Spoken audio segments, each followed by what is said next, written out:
Movie की starting में हम वेस्ट वर्जीनिया के जंगलों में रीच और हेली को देखते हैं और ये दोनों क्लाइंबिंग कर रहे थे। जब रीच ऊपर पहुंच जाता है तो उसे पास में एक नदी दिखाई देती है और वो हेली को जल्दी ऊपर आने के लिए बोलता है, लेकिन तभी हेली देखती है कि रीच को किसी ने मार दिया था और उसे कोई नीचे फेंक देता है। इसके बाद हेली को भी कोई ऊपर खींचने लगता है, लेकिन हेली अपनी रस्सी काट लेती है और एक दूसरी रस्सी पकड़ने की कोशिश करती है और तभी वो नीचे गिर जाती है। नीचे हेली रीच की लाश देखती है और उसे बहुत बुरा लगता है। इसके बाद हेली यहाँ से भागने की कोशिश करती है ताकि वो जल्दी से अपनी कार के पास जा सके, लेकिन तभी हेली का पैर एक नुकीली वायर में आ जाता है जिससे वो नीचे गिर जाती है और उसे कोई खींच कर ले जाता है। इसके बाद हम न्यूज़ देखते हैं कि उस जंगल में कुछ ऐसे आदमखोर जीव रहते हैं जो इंसानों को मारकर खाते हैं और आज तक कोई भी उस जंगल में गया है वो बाहर नहीं आ पाया है। इसके बाद हम एक आदमी को देखते हैं जो उसी जंगल के पास जा रहा था, जिसका नाम क्रिस है और क्रिस अपने इंटरव्यू के लिए शहर जा रहा था। कुछ दूर तक जाने के बाद वो देखता है कि रास्ते में बहुत लंबा ट्रैफिक लगा था क्योंकि आगे रास्ते में एक केमिकल का ट्रक पलट गया था। इसके बाद क्रिस यहाँ से अपनी गाड़ी घुमा लेता है और अपने बॉस को कॉल करके बोलता है कि मैं थोड़ा लेट आऊंगा, लेकिन नेटवर्क ना मिलने के कारण कॉल कट जाता है। इसके बाद क्रिस एक गैस स्टेशन पर जाता है जहां से वो कॉल करने की कोशिश करता है, लेकिन वो बंद था। यहाँ पर क्रिस एक आदमी से हेल्प मांगता है, लेकिन वो भी उसकी कोई मदद नहीं करता है। इसके बाद क्रिस शहर जाने के लिए मैप में एक शॉर्टकट रास्ता देखता है और अपनी कार लेकर निकल जाता है। कुछ दूर तक जाने के बाद क्रिस को एक कच्चा रास्ता मिलता है और क्रिस उस रास्ते की तरफ निकल जाता है। कुछ दूर तक जाने के बाद क्रिस को रास्ते में एक मरा हुआ हिरण दिखाई देता है और उसे देखने के चक्कर में उसकी कार का एक्सीडेंट हो जाता है। इसके बाद क्रिस अपनी कार से बाहर निकलता है और उनसे माफी मांगता है। क्रिस उनसे बोलता है कि तुमने अपनी कार रास्ते में क्यों लगाई है। तो जेसिका यहाँ पर आती है और एक वायर दिखाकर बोलती है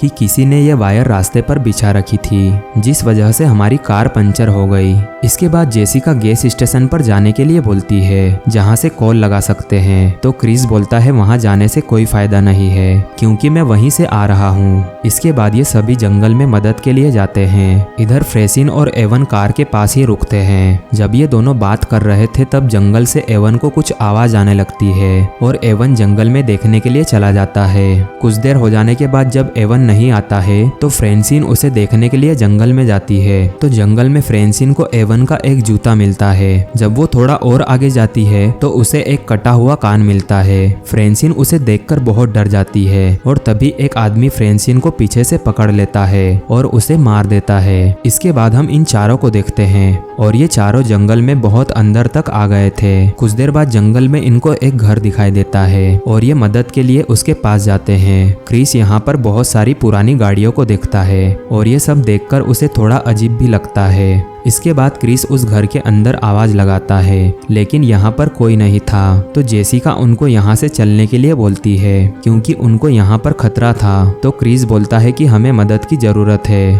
और ये गेट ओपन करके उस घर के अंदर जाते हैं। इसके बाद ये उस घर में कुछ चीजों को देखते हैं जो बहुत अजीब थी और टेबल पर कई दिनों पुराना खाना रखा हुआ था। इसके बाद जब क्रिस फ्रिज को ओपन करता है तो उसे इंसानों के कटे हुए ऑर्गन्स मिलते हैं और जेसिका को वही वायर मिलता है जिस वजह से उनकी गाड़ी का टायर फट गया था। इधर कार्ली जब वॉशरूम जाती है तो उसे इंसान का कटा हुआ हाथ मिलता है और कार्ली बहुत डर जाती है। इसके बाद ये सभी यहाँ से भागने का सोचते हैं। तभी बाहर एक कार आती है जिसे देखकर ये पीछे के रास्ते से भागने की कोशिश करते हैं, लेकिन पीछे का गेट बंद था। इसके बाद ये सभी यहीं पर छुप जाते हैं। कुछ देर बाद वो आदमखोर अंदर आते हैं और फ्रेंसिन की लाश को नीचे रखते हैं। फ्रेंसिन को देखकर इन दोनों को बहुत बुरा लगता है। इसके बाद एक आदमखोर जिसका नाम थ्री फिंगर था वो फ्रेंसिन की लाश को काटने लगता है और कार्ली और स्टॉक ये सब देख रहे थे। कुछ देर बाद ये आदमखोर सो जाते हैं और कुछ देर बाद ये चारों चुपचाप यहाँ से भागने की कोशिश करते हैं, लेकिन एक आदमखोर क्रिस को देख लेता है। इसके बाद ये चारों यहाँ से भागते हैं। जब क्रिस पीछे देखता है तो वो तीनों आदमखोर गाड़ी लेकर उनका पीछा करते हैं। इसके बाद ये चारों भागते भागते बहुत सारी गाड़ियों के बीच पहुंचते हैं और यहाँ पर छुप जाते हैं। इसके कुछ देर बाद ये तीनों आदमखोर भी यहाँ पर आ जाते हैं। क्रिस बोलता है कि हमें कैसे भी करके उस ट्रक के पास जाना होगा।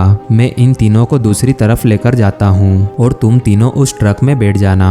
इसके बाद क्रिस उनका ध्यान भटकाने के लिए दूसरी तरफ भागता है, लेकिन एक आदमखोर क्रिस के पैर पर गोली मार देता है। इसके बाद स्कॉट दूसरी तरफ भागता है और ये तीनों आदमखोर स्कॉट का पीछा करते हैं। इसके बाद जेसिका और कार्ली क्रिस को उठाते हैं और उसे ट्रक के पास लेकर जाते हैं और ट्रक को लेकर यहाँ से भागने लगते हैं। आगे रास्ते में इन्हें स्कॉट दिखाई देता है। स्कॉट इन तीनों के पास पहुंचने ही वाला था, लेकिन तभी वो आदमखोर स्कॉट को मार देते हैं। ये देखकर कार्ली को बहुत बुरा लगता है क्योंकि वो स्कॉट से प्यार करती थी। एक आदमखोर इन तीनों पर भी हमला करता है, लेकिन ये तीनों यहाँ से भाग जाते हैं। कुछ दूर तक भागने के बाद इनका ट्रक फंस जाता है, इसलिए ये पैदल चलने का फैसला करते हैं। कुछ दूर तक आगे बढ़ने के बाद इनको एक वॉच टावर मिलता है और ये मदद के लिए ऊपर जाते हैं और यहाँ से इनको पूरा जंगल साफ दिखाई दे रहा था। इसके बाद यहाँ पर इनको कुछ दवाइयाँ मिलती है और जेसिका उसे क्रिस के पैर पर लगा देती है। इसके बाद कार्ली को एक रेडियो मिलता है। जेसिका उस रेडियो को ऑन करती है, लेकिन वो रेडियो बहुत पुराना था,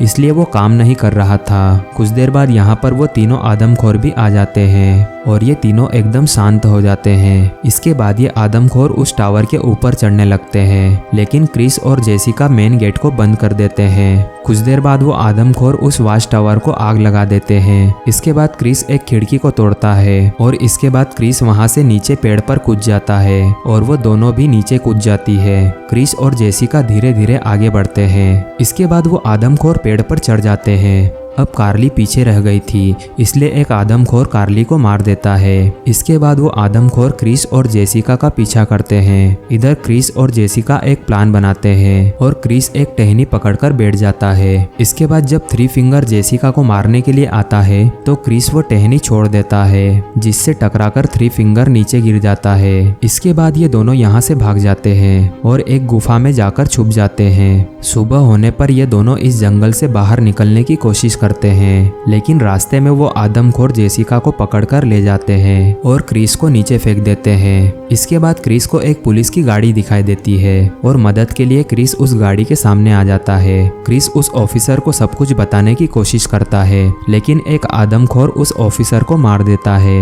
ये देखकर क्रिस जल्दी से गाड़ी के नीचे छुप जाता है। इसके बाद वो आदमखोर उस ऑफिसर की लाश को डिक्की में डालता है और गाड़ी लेकर यहाँ से निकल जाता है और क्रिस उस गाड़ी के नीचे लटका हुआ था। इधर हम जेसिका को देखते हैं, जिसे उन आदमखोरों ने बांध रखा था। इसके बाद वो दूसरा आदमखोर गाड़ी लेकर आ जाता है और क्रिस भी यहाँ पर आ चुका था। अब वो आदमखोर जेसिका को मारने ही वाला होता है और एक गाड़ी लेकर उस घर में घुस जाता है। इसके बाद क्रिस की एक आदमखोर से फाइट होती है और क्रिस उसे मारकर घायल कर देता है। इसके बाद वो जेसिका को छुड़ाता है, लेकिन फिर से वो आदमखोर क्रिस पर हमला कर देता है। इधर जेसिका का एक हाथ खुल चुका था और वो एक तीर से उस आदमखोर को मार देती है। इसके बाद यहाँ पर थ्री फिंगर आता है और उन दोनों से फाइट करता है और बहुत कोशिश के बाद ये दोनों उसे भी मारने में कामयाब हो जाते हैं। इसके बाद ये दोनों बाहर निकलते हैं और उस पूरे घर को ब्लास्ट कर देते हैं, जिससे वो आदमखोर मारे जाते हैं। इसके बाद ये दोनों एक गाड़ी लेकर इस जंगल से बाहर निकल जाते हैं। मूवी के एंड में हम देखते हैं कि एक रात उस घर के पास एक ऑफिसर आता है और तभी थ्री फिंगर उस ऑफिसर को मार देता है, यानी थ्री फिंगर अभी भी जिंदा है।